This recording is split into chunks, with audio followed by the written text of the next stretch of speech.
right. It's streaming.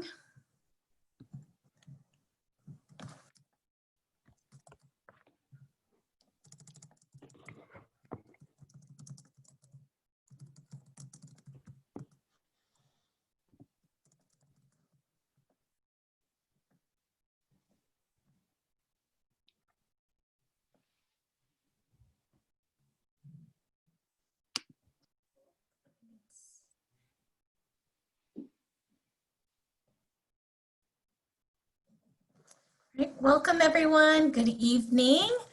Thank you for coming back for part 2 of our psychoeducational importance of scheduling. If you missed part 1, you can go back and view it on our YouTube channel or on our Facebook page. It is live on both locations. I'm Lisa Valerio, and I'm the founder of the Phoenicia Foundation. And it's going to give you a little background about the Phoenicia Foundation. But before I do that, I want to let you know that we have Eric Elliott, who's back with us this evening to talk about the importance of scheduling and all the different tools and techniques that we can leverage for scheduling. And I have my co-founder, Lonnie Hessen, here, who's going to give a little introduction to Eric and to do the Q&A this evening. So a little bit about Phoenicia Foundation. We started the Phoenicia Foundation 4 years ago to provide resources, diagnostics, and outreach to families with special needs. The goal is for us to eventually be able to do that globally. And currently we are doing this globally through webinars. We do a lot of on the ground training in the Bay Area, along with a big component is in the Philippines. We've done a lot of outreach with local partners in the Philippines over the last 4 years, and we're hoping that by next year we can go back and be able to do that in the future. To learn more about the Phoenicia Foundation, you can go to our website at www.phoeniciafoundation.org. And also, if you would kindly go to our Facebook page and hit like and follow us, and along with the same on our YouTube channel. So with that, I'm going to hand it over to Lonnie and let her do the interjections to Eric. Thank you both for being here with me tonight. Thank you, Lisa. Hi, everyone. We're so glad to have you here, and we are thrilled to welcome back our wonderful colleague, Eric Elliott, who is a licensed educational psychologist. And if you've never heard of a licensed educational psychologist or what that is, I'll tell you. So educational psychologists use the tools of assessment, collaboration, and consultation to help teams to develop the best possible plans to maximize skill development for children with disabilities. And Eric has been doing just that here in California for the past 22 years. Eric's specialty is with adolescents, and he is currently the LEP at George Washington High School here in San Francisco. But he's worked with all ages, from little preschoolers all the way up through adults. So we're thrilled, Eric, to have you back, and I will let you take it away. All right. Thanks, Lonnie. Thanks, Lisa. So one of the things I'm liking about doing these webinars is that I get a chance to talk a little bit about how grateful I am. I'm very, very grateful to be part of the Phoenicia family. And I'd like to start this webinar with a little affirmation of my gratitude. Feel free to read it along with me. I will just read it out loud right now. Okay. Each day I am thankful for nights that became mornings, friends that became family, dreams that turned into reality, and likes that transformed into loves. So much to be grateful for in these trying times. And I just want to make sure that I don't forget that. Anyway, what did we cover last time? So if you're rejoining us, we did cover in our part 1 the importance of strong, consistent, and flexible schedules. And with those types of schedules, you're going to see increased calm, both from the adults and the children. You'll see a much improved level of cooperation. You will eliminate power struggles between adults, children, as well as between adults that are both trying to serve children. You'll see greater long-term independence from your students and your children. And I don't have to, most of the teachers that are in the audience, I know I'm preaching to the choir here, teachers are excellent at creating really, really good daily and weekly schedules for their classes and for their students. But oftentimes, especially now as parents are trying to work with their children at home, we need to pass these skills on to parents and families so that they can better support your students and their children. So the 5 elements we talked about last week that go into a good schedule are the basics.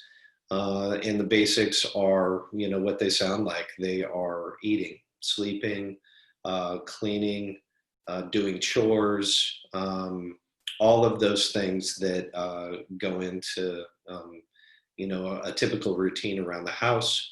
We need academics, and academics not only include reading, writing, and math, but also for some older children, specialty subjects like science and history, but also include specialty therapies like occupational therapy, speech and language therapy, etc. I cannot overemphasize the importance of social time, especially now that children are being isolated away from their peers and are stuck at home. Building in social time to schedules is crucial for development.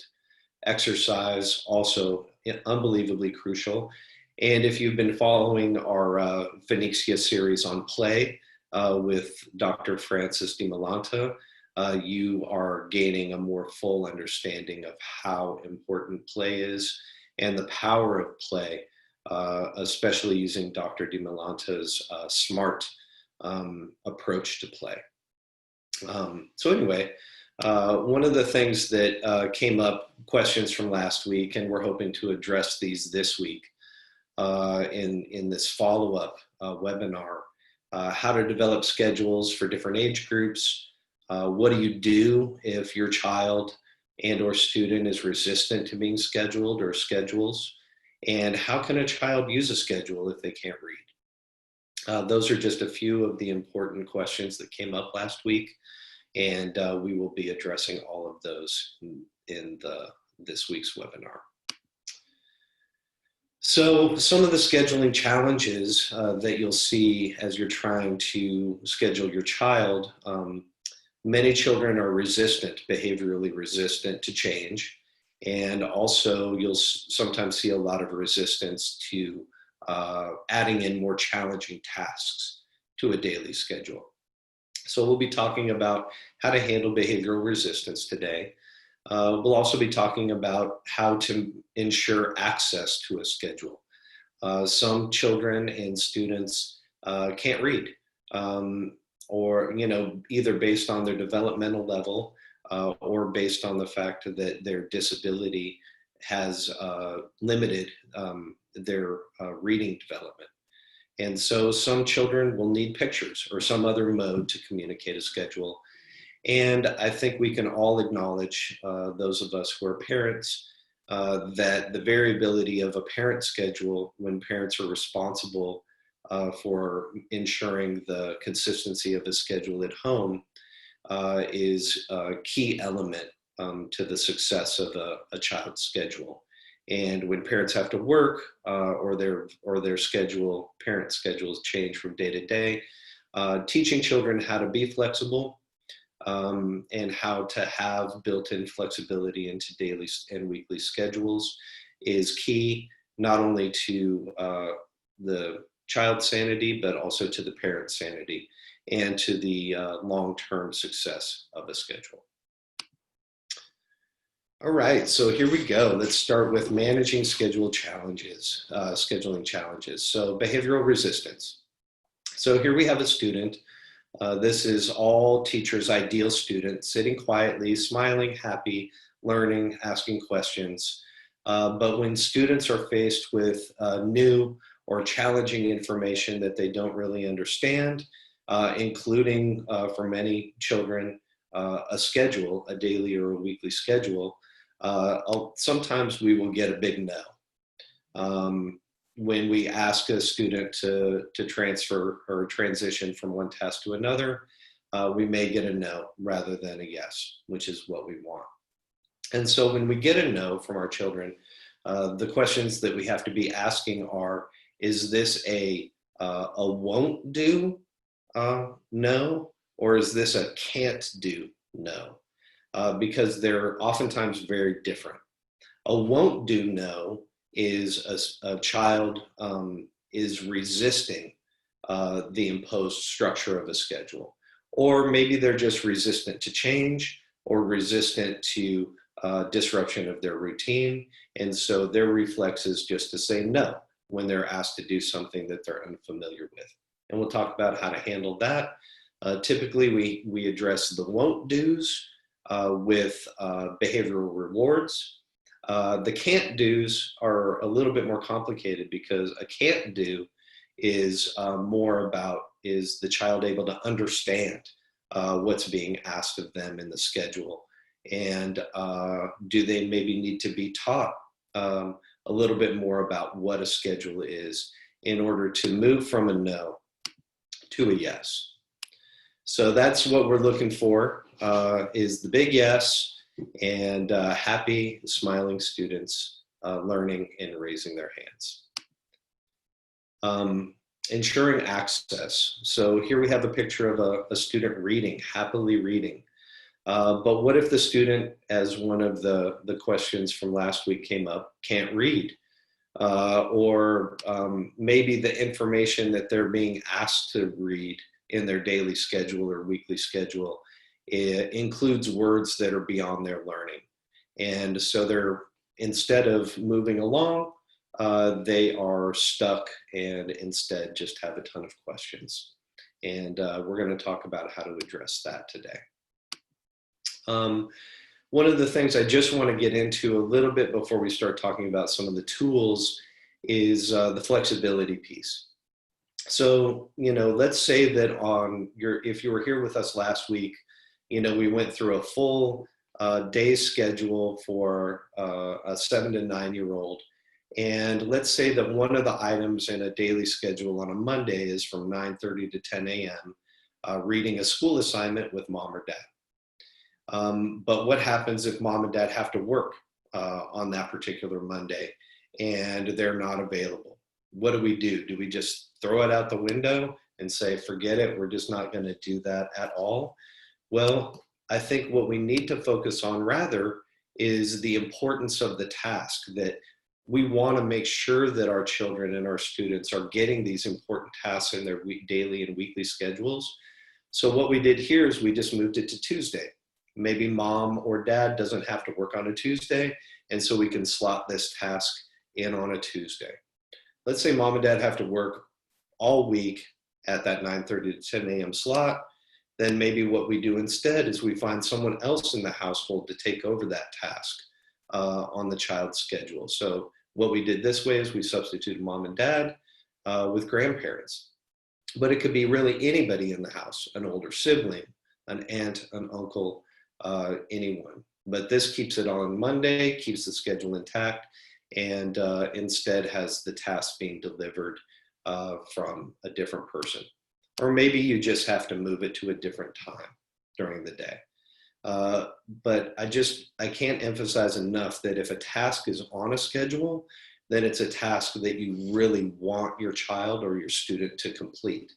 The flexibility piece is the key to success, in that if our daily and weekly schedules are too rigid and they're fixed in place and something doesn't happen, then that means that that particular task that we wanted a child to complete in their schedule gets thrown out the window.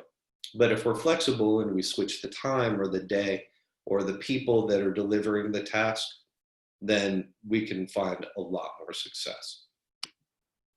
So transitioning now, I want to talk a little bit more about some of the tools and techniques that we can use to maximize the benefits of a schedule.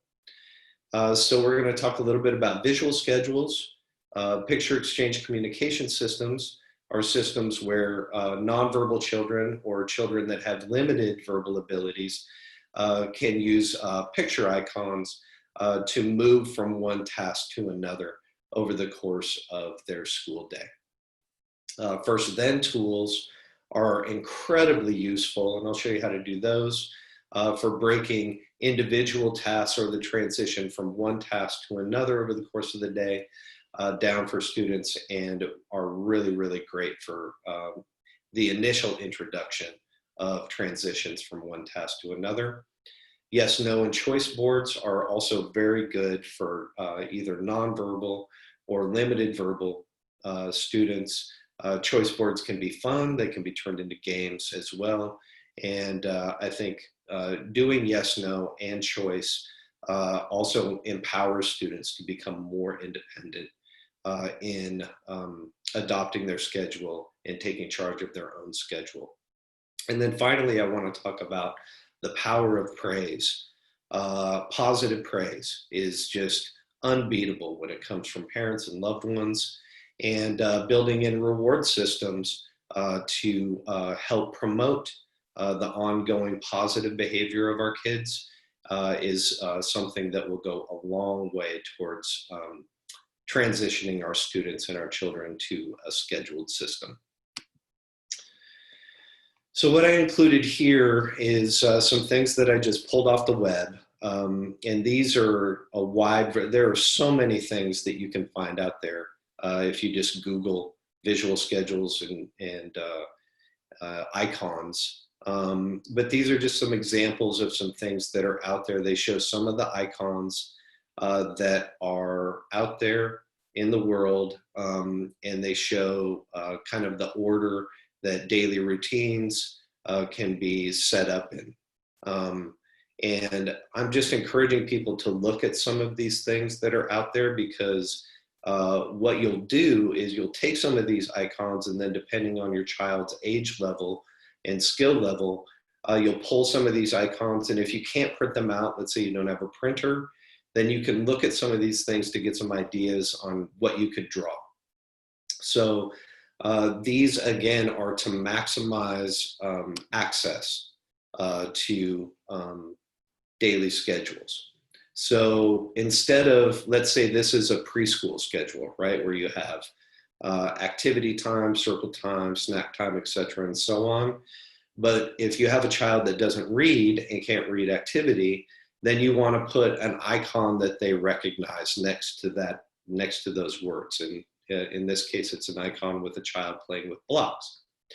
And the only thing missing in this schedule is the time frame in which it takes place. So let's say you would write to the left of this, 9:30 to 10 o'clock a.m.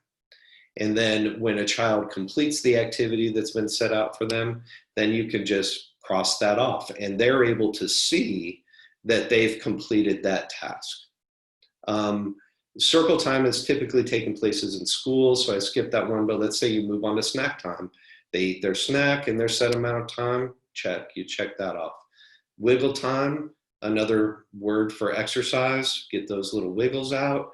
Once they complete that, you check that out. And if these X's are bothering you, then you can always substitute a smiley face instead. So the important thing that children are seeing here is that they're identifying the words with the icon. They know what's expected of them when that icon comes up on their list. And when they complete it, there's some kind of visual acknowledgement that that task has been completed. First then tools are just, I think, the best, especially for children that are earlier in their development or have developmental skill delays, because it's a way of showing that following one thing comes another thing. And once children get more used to one thing following another thing, then that first then can get expanded exponentially into a full day schedule. So let's say you have a child that you're working with and they only want to be on their iPad or the phone or the computer, and you're having a hard time getting them to read a book or do their seat work, art activity, or music or movement or something like that, what you can do is you can say, well, first we're going to do this, and then you get the iPad or something that you want. And these are some sample icons that are down below here. But I'll show you how it works. So let's say you have a child that doesn't want to do their math, right? You would say, okay, well, first we're going to have math, okay? And if you successfully complete your math, you're going to get something that you want, like a snack. But first you got to do your math, then you get your snack. Or let's say they don't care about snacks. Let's say they want to play a game with grandma. You can say, next you're going to play a game with grandma, right? And this is a sheet of paper that's in front of you. It's got, you can draw your own icons in there. It doesn't have to be anything fancy. It's basically just showing your child, first they do this, then they get this. Or let's say they are a child that wants to go outside and kick the ball a lot. So first you do math, then we can go kick the ball around. It really doesn't matter. It's just a visual reminder to a child that if they accomplish a task, they get to move on to something that they want to do instead. First and then tools are very, very powerful. Yes, no, and choice boards. So this is just an example of a random choice board that I pulled off of the web. And the words in here, worksheet printable, can be switched out with reading, math, writing, or some other activity. Games in this one, what we would prefer to see would be some kind of educational game, either a social game with a family member or some kind of educational game that maybe they're playing by themselves. You see there is computer time in here because that's a nice reward. You get some free choice. But if you are having difficulty getting your child to move into a schedule and you get the sense that they want to have more power or more control over the order that they go through in order to do their schedule, you can say, okay, these are the 9 things that we're going to do today. We're going to play 3 games. You get some free choice, you get some computer time, but you also need to complete these worksheets or these educational activities in these areas. And then they don't even have to say what it is if they're nonverbal, because all of these words will be replaced with visual symbols that represent things that they want to do. But then once they do it, then you basically just go through and you cross it out and you're like, okay, you wanted to start off with a game. We started off with a game. Now let's move on and do something else. Okay, you did your reading assignment. Great job. Now you want a free choice. You want to just do whatever your free choice is. And let's do another worksheet, maybe in math this time afterwards. You can turn this into a tic-tac-toe game. If they get 3 in a row, they get a special treat or a special snack. But mainly choice boards are designed to do exactly what it says. They're designed to give choice to children, to empower them to take greater charge over their schedules. Yes, no boards, the exact same thing, designed to improve communication, especially for children that have very low verbal skills. And essentially, you would present them with an option, and then they would just be able to point and indicate if that's something that they want to do or don't want to do. So hopefully we're getting a lot of yeses. Praise, I mentioned this before. The power of praise cannot be underestimated, especially from parents, teachers, and people that the children view as role models. Emphasizing the positive behaviors and ignoring the negative behaviors when it's safe to do so has been shown time and time again in every empirical study ever done to promote more pro-social behavior. So what I mean by that is oftentimes as parents and caregivers, we fall into the no trap, where we see our children exhibiting a behavior that we don't like, and we jump in and we say, no, no, no. When rather what we should be doing is looking for them to exhibit and providing them with opportunities to exhibit a positive behavior, at which point in time we celebrate and we tell them how amazing they are, and we just shower them with praise. As we're giving not just praise, but concrete rewards for completion of activities, at the beginning, when we're really trying to get cooperation and we're trying to get students to buy into going along with their schedule, then we can increase the frequency of rewards so that they're guaranteed to get frequent rewards for pro-social positive behavior more often. And then as they become more expert at following their schedule, we can start to spread out the time that in between rewards, and eventually we can fade those concrete rewards like snacks and things like that out altogether.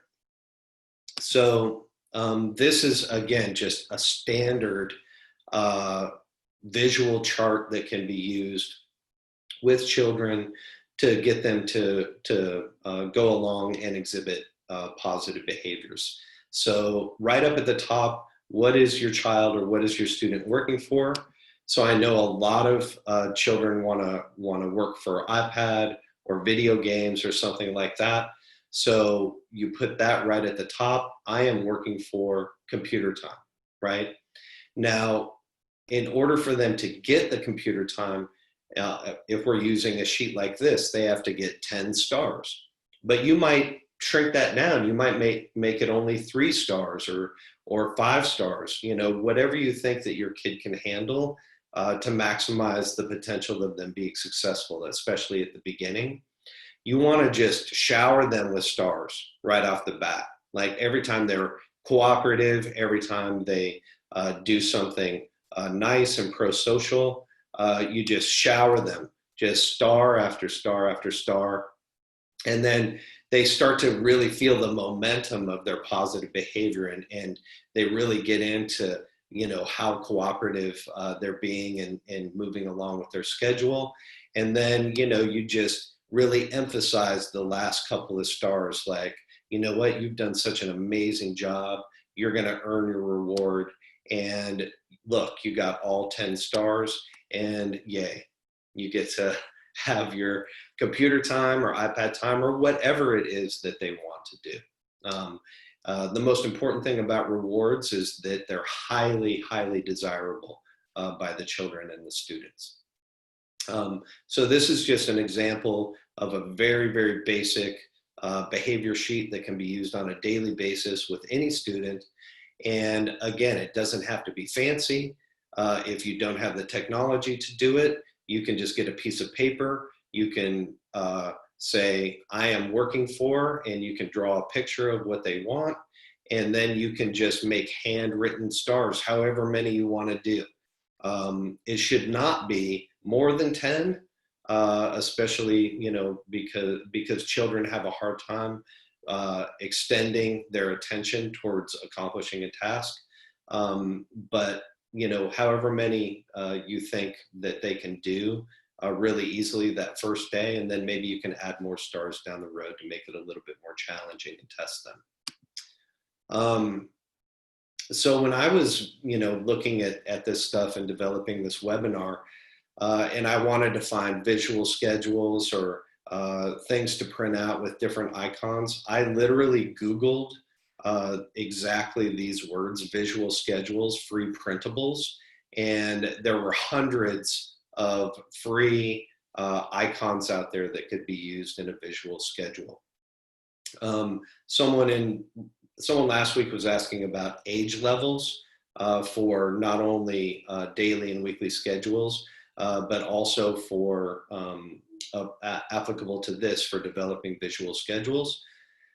So you can specify what age or grade you want in your search as well, and you'll come up with more icons and visual schedule ideas that are specifically geared towards certain age and grade levels.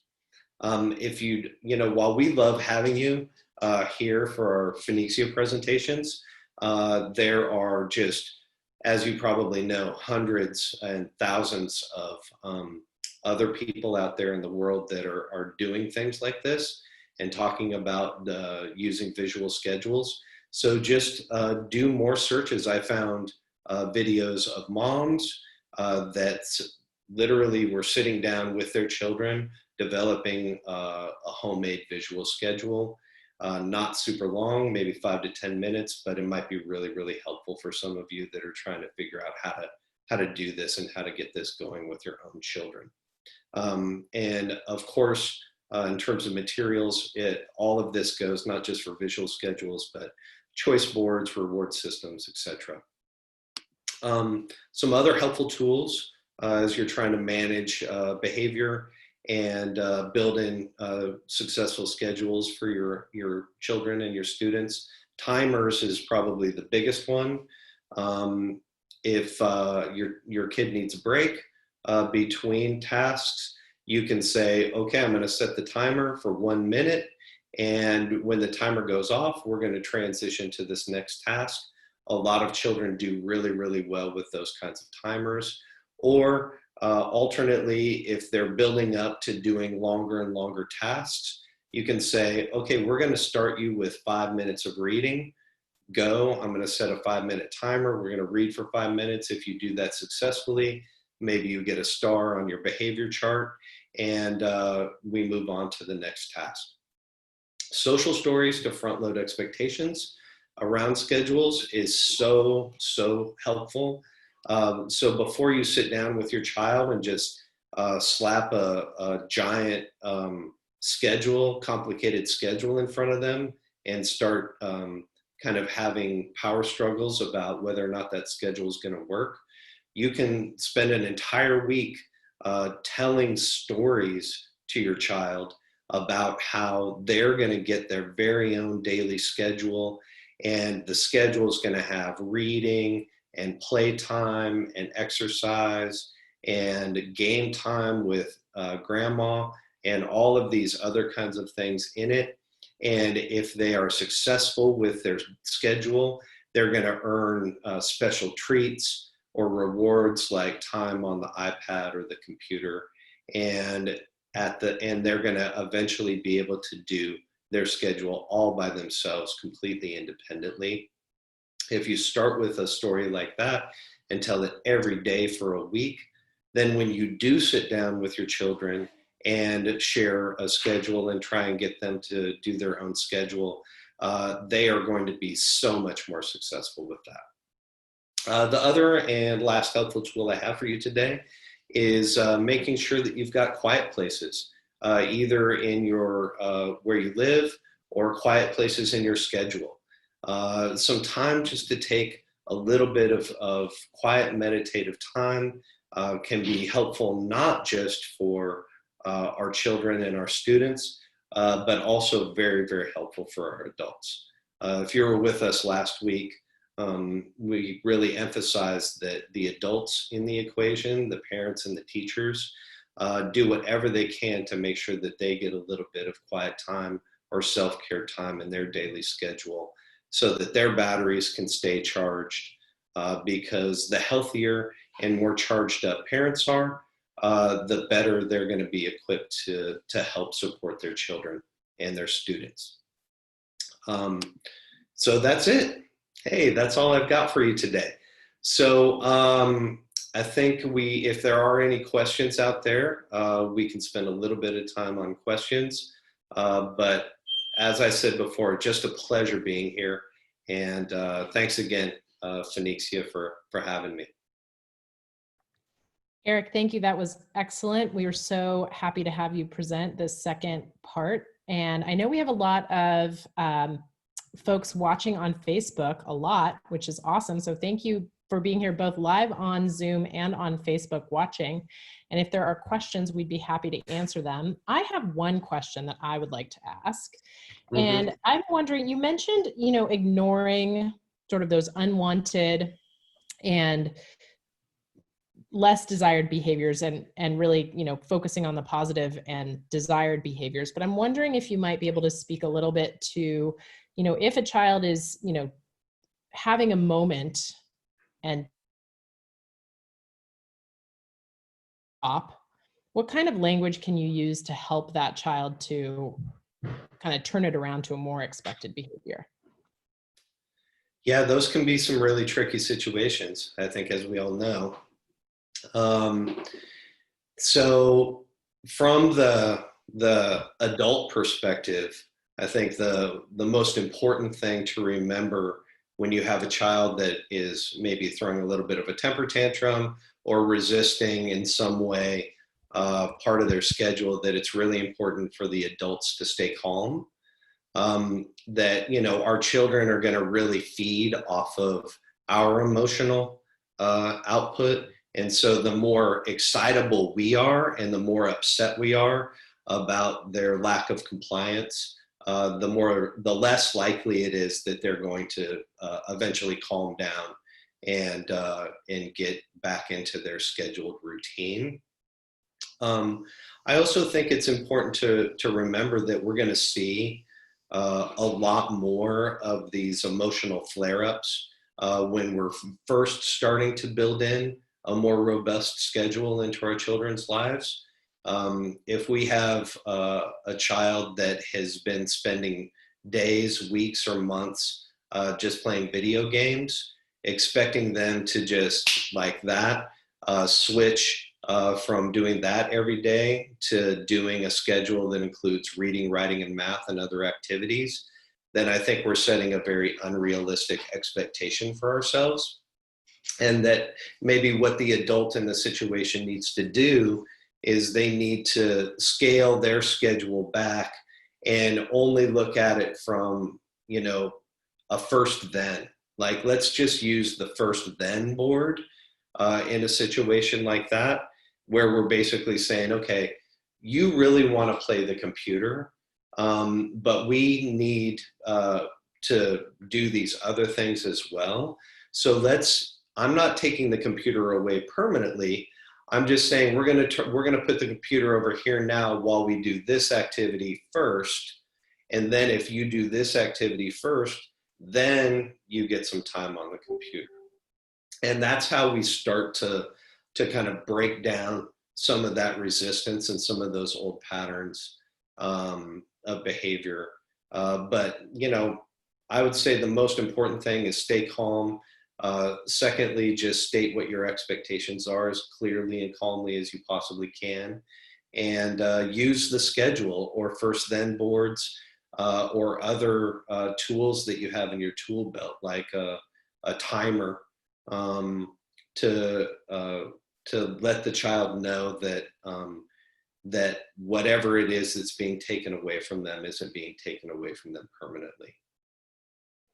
And somehow, Eric, you read the mind of the person who just asked a question about having a hard time with getting the iPad to be not the central focus. So I think that you just asked that or answered that question in terms of helping a 9-year-old to basically give up the iPad. But if there's anything else that you'd like to add to what you just said, I think you may have answered the question. Yeah, no, that's exactly what I would say is that, you know, weaning, I mean, our children get, I think we have to face it, our children get addicted to these electronic devices. And I think, as with anybody that's really addicted to something, taking those things away is going to not be a pleasant experience. And so, you know, I think if as the adults we're going into the situation expecting our children to just turn the corner and immediately go along with a new schedule that we're trying to present to them, that we're going to be disappointed and potentially upset. But if we set a realistic expectation, which is we're going to tell some social stories, you know, next week we're going to transition, you know, away from the iPad, and we're going to do more schedules, and you're going to love it, and you're still going to get to play the iPad. It's going to be really fun. Then maybe, you know, if we're using all of our tools, our first then cards and choice cards and all of that kind of stuff, that maybe will be more successful in the long run. Excellent. So thank you everyone for being here. If there's any more questions, we're going once, going twice, and I'm going to toss it back to Lisa in that case. Thanks, Eric. Yeah. Yeah, thank Great. you, Eric. Great to hear. And Yes. yeah, thank you both, Eric and Lonnie.